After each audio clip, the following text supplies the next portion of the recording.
Сәлем балалар. Бүгін мен сендерге орыс халқының алтын балық ертегісін айтып беремін.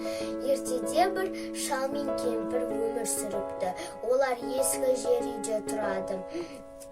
Шал балық аулайды екен, ал кемпірі тоқиды екен. Бір күні шал балық аулауға барған кезде қармағына алтын балық түседі. Алтын балық бар даусымен: "Мені жіберші, мен сенің кез келген тілегіңді орындаймын" дейді. Шал айтады: "Сенің маған ешқандай көмегің керек емес, сен жүзе бер" деп алтын балықты суға жібереді. Шал үйіне келген кезде кемпірі оған ашуланып: "Бар алтын балыққа айт, бізге бір жап-жаңа жер ұсынсын" дейді. Шал теңіз жағасына барып алтын балықты шақырады. Алтын балық айтады: "Шал, менің қандай көмегім керек?" деп сұрайды. Шал айтады: "Менің кемпірім ашуланып жатыр. Оған жап-жаңа жер үй керек." Алтын балық айтады: "Сен үйіңе бара бер, мен ол тілегіңді орындаймын" деп айтады. Шал үйіне келген кезде үйінің орнына жап-жаңа үй тұр екен. Кемпір оған ашуланады: "Енді мен бұл үйде тұрғым келмейді. Мен жай жұмысшы емес, мен ақсүйек болғым келеді" дейді. Шал айтады: "Жарайды, мен барып оны алтын балыққа айтамын" дейді. Шал теңіз жағасына барып алтын балықты шақырады. Алтын балық айтады: "Басқа не керек, шал? Айта бер, мен оны да орындаймын" дейді. Шал айтады: "Менің кемпірім баяғыдан бері ашуланып жатыр. Енді ол жап-жаңа үйде тұрғысы келмейді.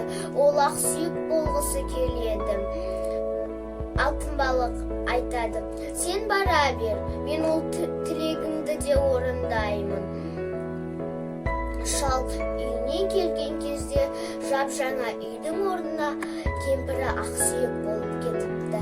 Кемпірі оған тағы ашуланып: "Мен енді ақсүйек емес, мен патшайым болғым келеді" деп шалына айтады. Шалым теңіз жағасына барып алтын балықты шақырады. Алтын балық: "Басқа не керек, шал, айт" дейді. Шал айтады: "Менің кемпірім тағы ашуланып жатыр. Ол енді ақсүйек емес, ол патшайым болғысы келеді. Сен үйіңе қарай бара бер, мен ол тілегіңді де орындаймын" дейді алтын балық. Шал үйіне келсе, зәулім сарай тұр екен. Зәулім сарайдың ішінде кемпірі отыр екен. Кемпірге келіп шал айтады: "Көңілің түскен шығар орнына" дейді. Кемпір күзетшілеріне: "Мынаны алып шығыңдар" дейді. Сосын кемпірі айтады: "Мен енді патшайым емес, мен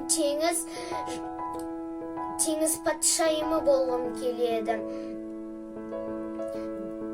Ал сенің алтын балығың маған қызмет етеді" деп айтады. Шал теңіз жағасына барып алтын балықты шақырады. Алтын балық айтады: "Басқа қандай тілегің бар, маған айта бер" дейді. Шалы айтады: "Менің кемпірім енді патшайым емес, ол теңіз патшайымы болғысы келеді, және сенің оған қызмет еткеніңді қалайды" деп айтады алтын балыққа. Алтын балық үндемей суға жүзіп кетеді. Шал үйіне барса, ескі үйі тұр екен. Ескі үйінің алдында кемпір отыр екен. Кемпірінің алдында тесік астау тұр екен. Балалар, бұл ертегі ұнаса, маған жазылуды ұмытпаңыздар. Сау болыңыздар.